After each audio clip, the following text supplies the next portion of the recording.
everyone please take their seats. Welcome to the members and guests. Today is March 16th, 2021. I hereby call local government full committee to order. Madam Clerk, will you please take the roll? Representatives Calfee, Carr, Carter, Chisholm, Gant, Helton, Hodges, Holsclaw, Leatherwood, Love, Manis, Miller, Moody, Moon, Reedy, Rudd, Sexton, Shaw, Williams, Vice Chairman Wright, Chairman Crawford. Mr. Chairman, you have a quorum. Thank you, Madam Clerk. Does any of the members have any announcements or anything for let the record reflect that Representative Carter is excused. Today we have 17 bills. Oh, I'm sorry. Chairman Moody, you're recognized. I believe he has a bill up today, but I did want to start off by saying that today is Chairman Kiessling's birthday. Happy birthday, Chairman Kiesling.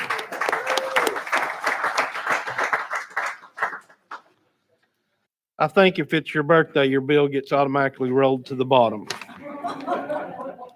Just kidding. Our first bill is House Bill 652 by Chair Lady Hazelwood. Do I have a motion? Proper motion in second. Chair Lady, you're recognized on your bill. Thank you, Mr. Chairman.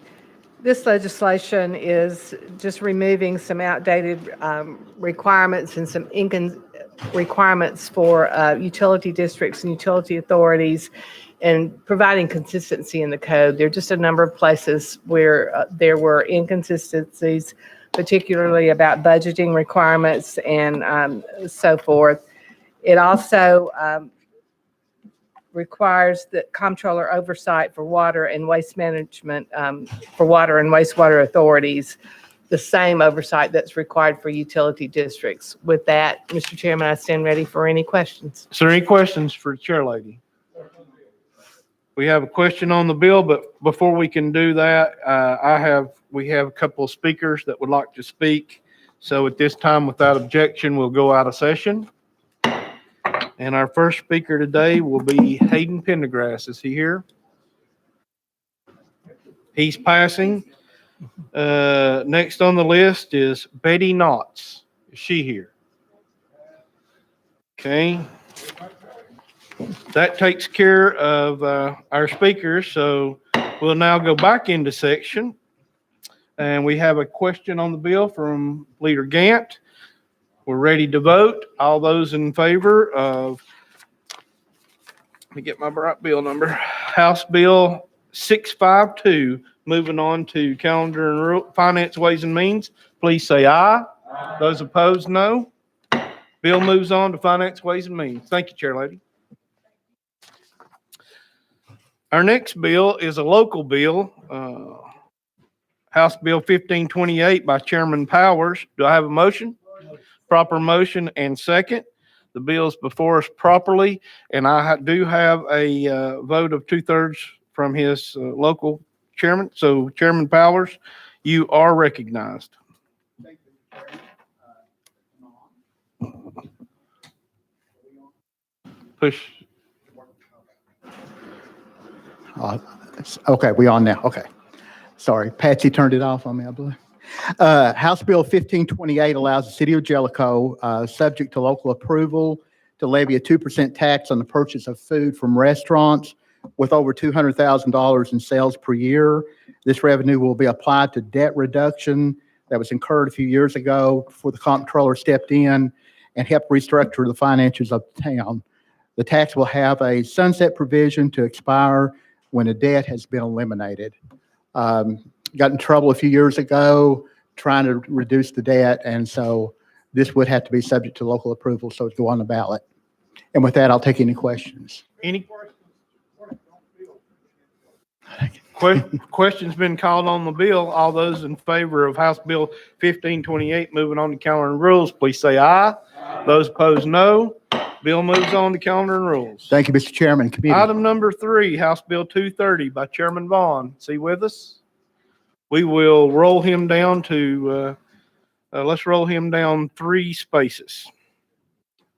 He's presenting in another committee. Item number 4, Chairman Farmer, House Bill 1127. Got a proper motion and second on the bill. We do have an amendment on the bill. Proper motion and second. Will you please verify your drafting code, Chairman Farmer? I can do that.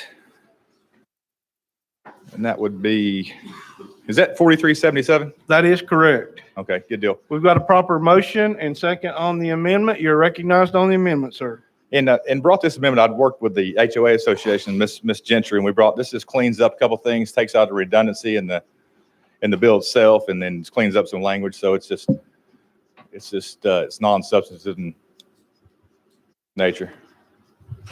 Any questions for Chairman Farmer on the amendment? Seeing none, all in favor of Amendment 4377 going on the bill, please say aye. Those opposed, no. The amendment is now on the bill. Chairman Farmer, you're recognized on the bill as amended. And thank you, Mr. Chairman and committee members. And I had this bill last year, I guess it was the year before last, and we got hit with the COVID, didn't make it through the Senate, made it through this committee. And I know this committee is made up of different members now, so I'm going to tell you all what this does. Say if you have a home that's left to you by say your mother or family member or something, and you have it in HOA, right? And the HOA doesn't have any rules that preclude you from renting this home long-term. This bill is talking about 6 month or more rentals. We're not talking about overnight rentals here. That's a different story, okay? So if you're renting that home, say for a year lease, and the HOA has no preclusions in their bylaws saying you can't, and then they come in and have a meeting and say, you know what, we just want permanent residents here only in our HOA. Then they could tell you that you cannot rent that home anymore, either live in it or it just sits empty. So what I'm trying to do is create a way to protect those folks who've made investments or maybe even received inheritances that are in HOAs to rent their properties long-term and to continue to do so until that property is transferred, say once they sell it, and then if the HOA has changed the bylaws during that point in time of ownership, then the property will fall back into the rules of the HOA at that point in time. So my thing is, we don't want the HOAs coming in and telling you what to do inside your home once you've kind of made an investment and it's kind of what you're doing. But once it's transferred, then we'll let those rules apply. So that's what I'm trying to do here. I just ask for approval. Representative Love, you're recognized. Thank you, Mr. Chairman, and thank you, Chairman Farmer. You answered a lot of what I was going to ask. I was going to ask what was the genesis of this bill.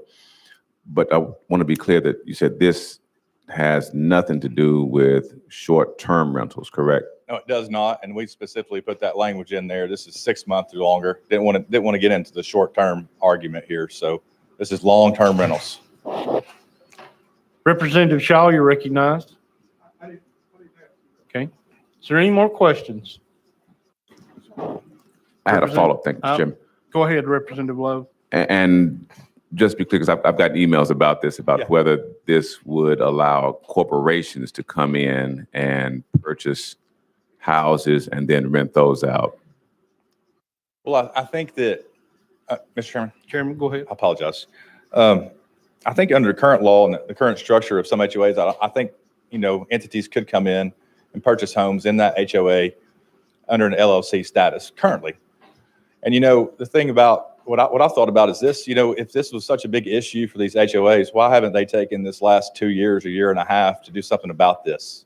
And hopefully those folks that had an issue with this have changed their bylaws and have had the meetings to preclude this from happening in this instance. So I don't think that there would be any sort of issue with that currently, but on the front end of things currently. So I guess maybe I've answered your questions. Maybe I made it clear as mud. I don't know.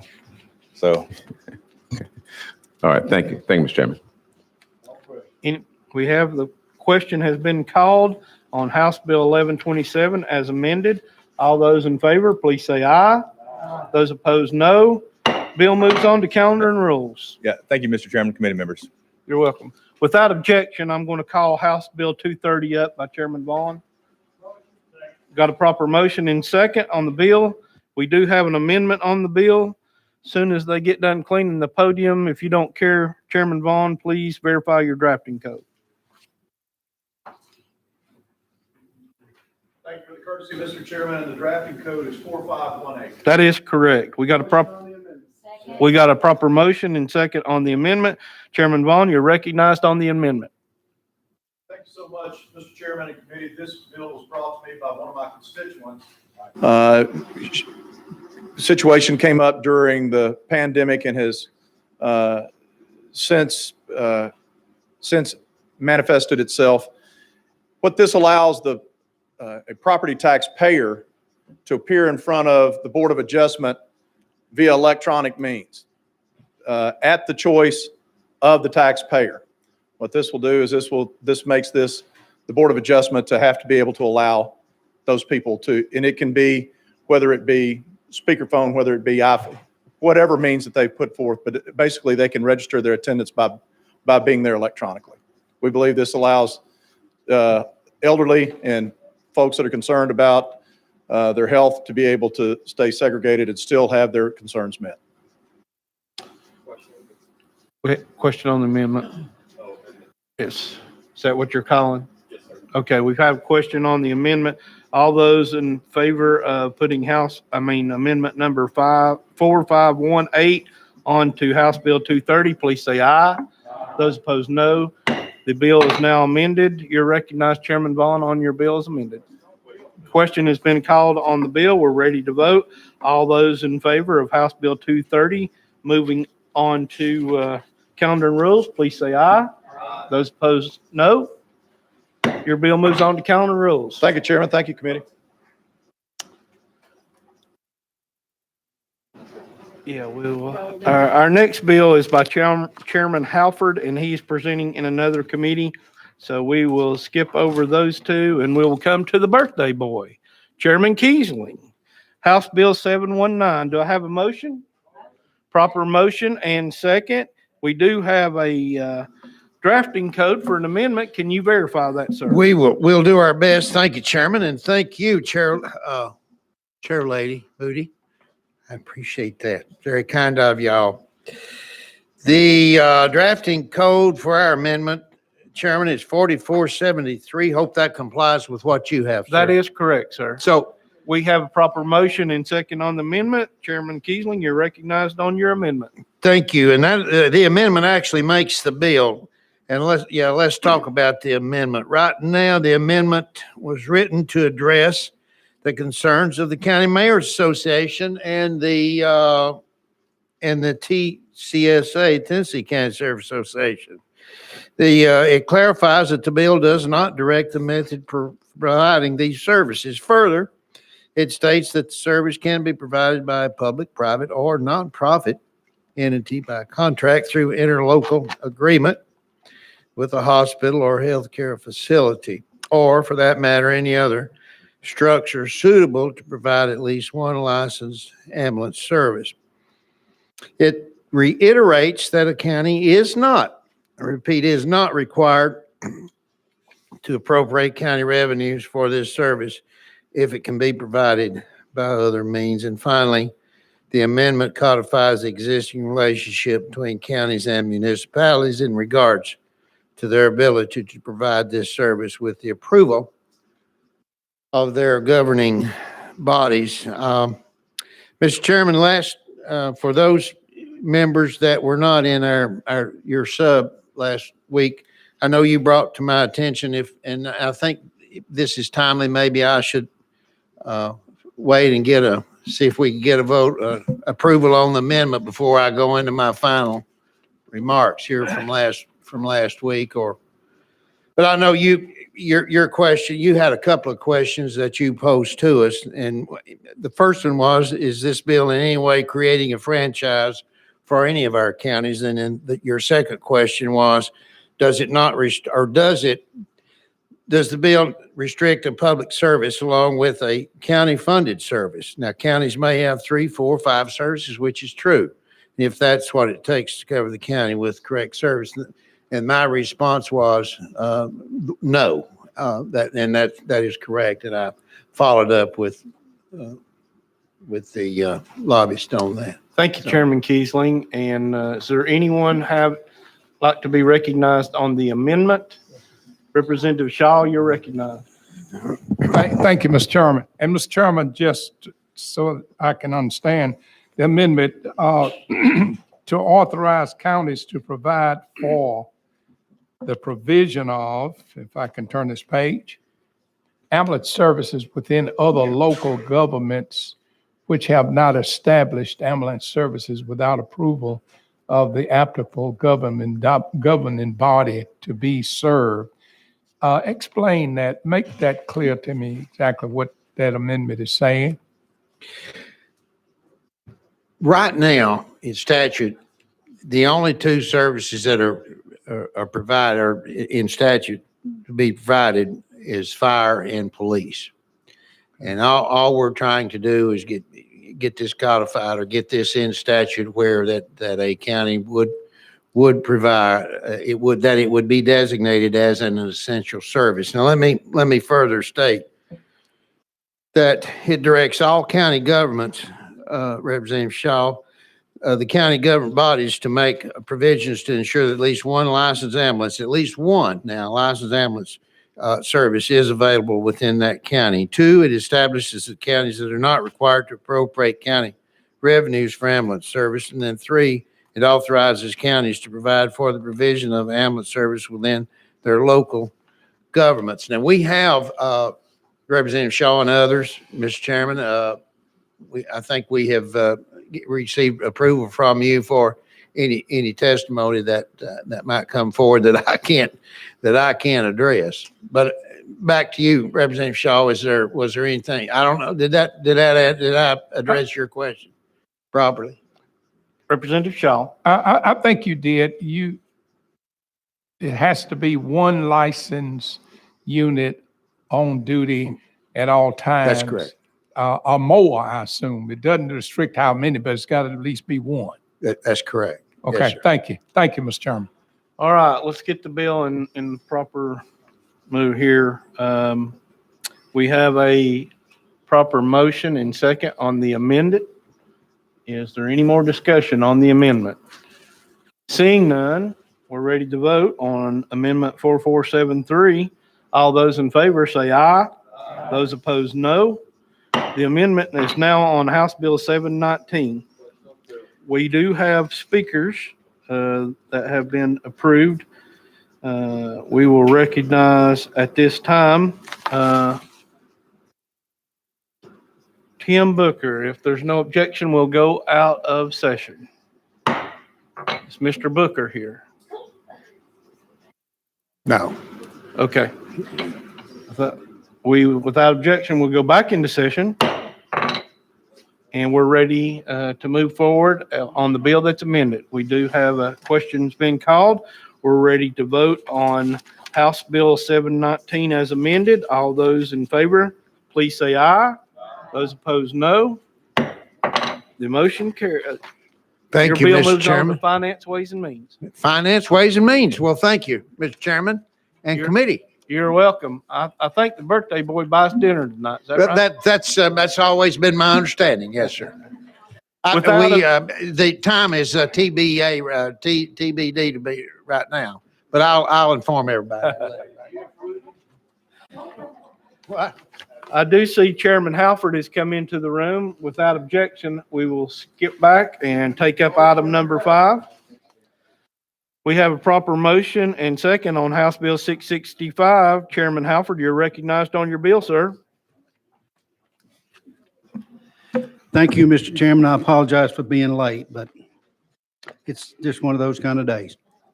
House Bill 665 is a private act brought to me by Gibson County Special School District. What it does, it allows Gibson County Special School District to issue and sell bonds up to $5 million to be used by the district for acquisition, construction, renovation, equipping new school buildings and facilities in the district as needed.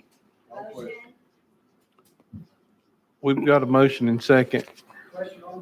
We have the question on the bill. All those in favor of House Bill 665, please say aye. Those opposed, no. Bill moves on to calendar and rules. Thank you, Mr. Chairman and members. Item number 6, House Bill 1019 by Chairman Halford. Do I have a motion? Proper motion and second. Chairman Halford, you're recognized on your bill. Thank you, Mr. Chairman. And House Bill 1019 is written in conjunction with the Comptroller's Office and the Office of Local Audit. For the past few years, human resources agencies have been unsure as to how many of which of their board members and staff are required to have a surety bond. This bill authorizes the Human Resource Agency to obtain, in lieu of surety bond, an insurance policy for. Question's been called on the bill. We're ready to vote. All those in favor of House Bill 1019, please say aye. Those opposed, no. Bill moves on to calendar and rules, sir. Thank you, Mr. Chairman and members. Moving on to item 8 on our agenda today, House Bill 1097 by Representative Baum. This is a local bill. Do I have a motion on the bill? Proper motion in second. Representative Vaughn, you have an amendment on this bill. Can you verify your code, please? Yes, sir. It is 4276. That is correct. Got a proper motion and second on the amendment. You're recognized on your amendment, sir. This bill is permissive, and what the amendment says is that in order to use the provisions in the bill, a county government must adopt it by a 2/3 vote. The original bill said a majority vote. The amendment makes it clear that it requires a 2/3 vote. Any questions on the amendment? We've got a question on the amendment. We're ready to vote. All those in favor of Amendment 4276 going on to the bill, please say aye. Those opposed, no. The amendment is now on House Bill 1097. You're recognized. Question has been called on House Bill 1097 as amended. All those in favor, please say aye. Those opposed, no. Thank you all. Bill moves on to calendar and rules. Thank you. Item number 9 on our agenda is House Bill 1098. Representative Baum has this. Do I have a motion? Got a proper motion and a second. Representative Baum, you're recognized on House Bill 1098.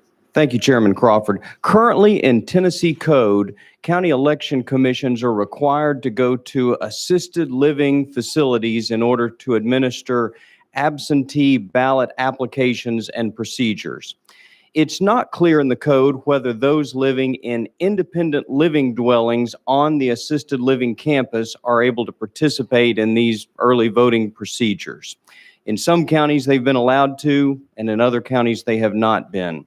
This bill makes it clear that individuals who are in independent living dwellings on an assisted living campus are permitted to participate in these early voting procedures. Any questions? We have a question on the bill. All those in favor of House Bill 1098, please say aye. Those opposed, no. Bill moves on to calendar and rules. Thank you. Item number 10, House Bill 1172 by Representative Baum. Do I have a motion? Proper motion and second. Representative Baum, you're recognized on your bill. Thank you, Chairman Crawford. In 2006, Tennessee passed the County Powers Relief Act, which is a way for counties to raise money for capital projects, capital school projects, by levying an adequate facilities tax. What this bill does is it advances in time when those counties can collect that tax. Currently, counties are allowed to collect this tax at the following time. It's the earlier of 2 dates, either 1 year after the permit is pulled or 30 days after the transfer of title. What this bill does is it would move up in time when that tax can be collected. Under the bill, 50% of the tax could be collected when the permit is pulled, and 50% of the tax could be collected at certificate of occupancy. Doesn't increase the amount of the tax. It's still $1 per square foot for a counties first moving under the County Powers Relief Act. It just makes the collection of this tax a little sooner in time. Question's been called on House Bill 1172. All those in favor, please say aye. Those opposed, no. Bill moves on to Finance, Ways and Means. Thank you all. Item number 11, it's a local bill by Representative Hall, 1474. Do I have a motion on the bill? Proper motion in second. Representative Hall We received today on record your vote from your county commission's 2/3 vote, so you've met that. So you're recognized on your bill, sir. Thank you, Mr. Chairman and colleagues. House Bill 1474 is a private act that would only apply to Cleveland, Tennessee. It basically says, it's very clean written, it's if there's a vacancy on the city council, that it would expand the time from 30 days to 60 days to fill that vacant position. Question has been called on the bill. All those in favor of House Bill 1474 moving on, please say aye. Those opposed, no. Bill moves on to calendar and rules. Thank you, Mr. Chairman. Item number 12, another local bill, House Bill 154 by Representative Hastings. Proper motion and second on the bill. Representative Hastings, you're recognized on your bill. Thank you, Mr. Chairman. This bill was brought to me by the Chester County Mayor and County Commissioners. Their solid waste department had been funded off of rent from their nursing home. When the nursing home was sold, they lost their funding. This bill would allow for the solid waste disposal fee to be charged and collected and to fund their solid waste department. Just to get it on record here, we did receive your 2/3 vote from Chester County, so we do have that on record. Yes, sir. Are there any questions for the sponsor? Seeing none, we're ready to vote. All those in favor of House Bill 154, moving on to calendar and rules, please say aye. Those opposed, no. Moving on. Thank you. Item 13, House Bill 722 by Representative Hakeem. We have a proper motion and second. Representative Hakeem, you're recognized to explain your bill.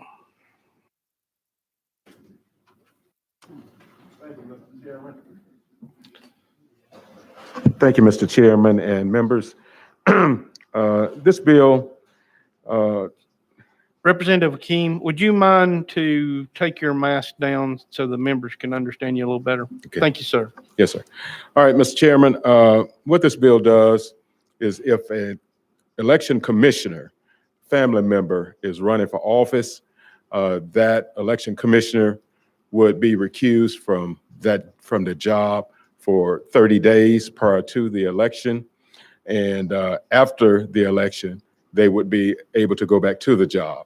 If an election commissioner themselves is a candidate, then they relinquish their position as an election commissioner and a vacancy occurs.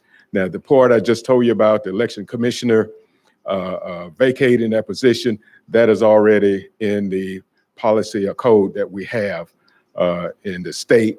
Now, this bill did go through the committee in the 111th, but it did not have an opportunity to go through the Senate, and that's what we're trying to move forward with at this time, sir.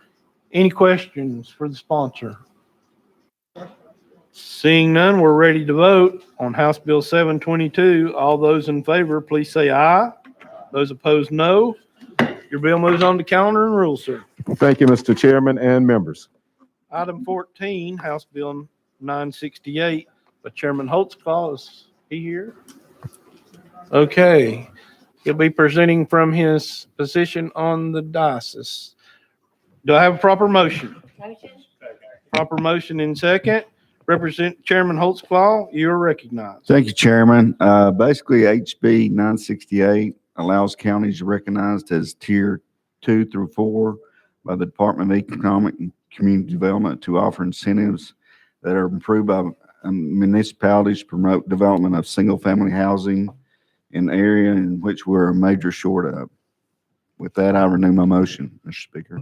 Is there any questions for the sponsor? Representative Shaw, you're recognized. Just wanted to ask sponsors, is this local? Yes. Okay, thank you.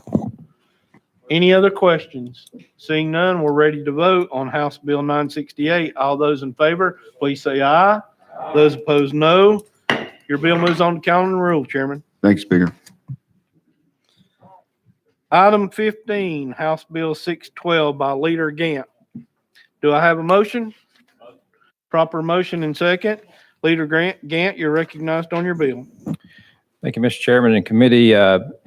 This is a treasurer bill that's brought to me. And this bill, what it does, it authorizes the state treasurer to inquire with local governments and volunteer fire departments about establishing a length of service award program, which is also known as the LoSAP, pursuant to Section 457 of the Internal Revenue Code. Based on the results of the inquiry, the treasurer is authorized to establish a LoSAP program, and that's what this piece of legislation does under the Treasury. Any questions for Leader Gant? Question has been called. All those in favor of House Bill 612, please say aye. Those opposed, no. Bill moves on to calendar and rules. Okay. We have a correction here. I was wrong on my script. It says you're moving on to GovOps.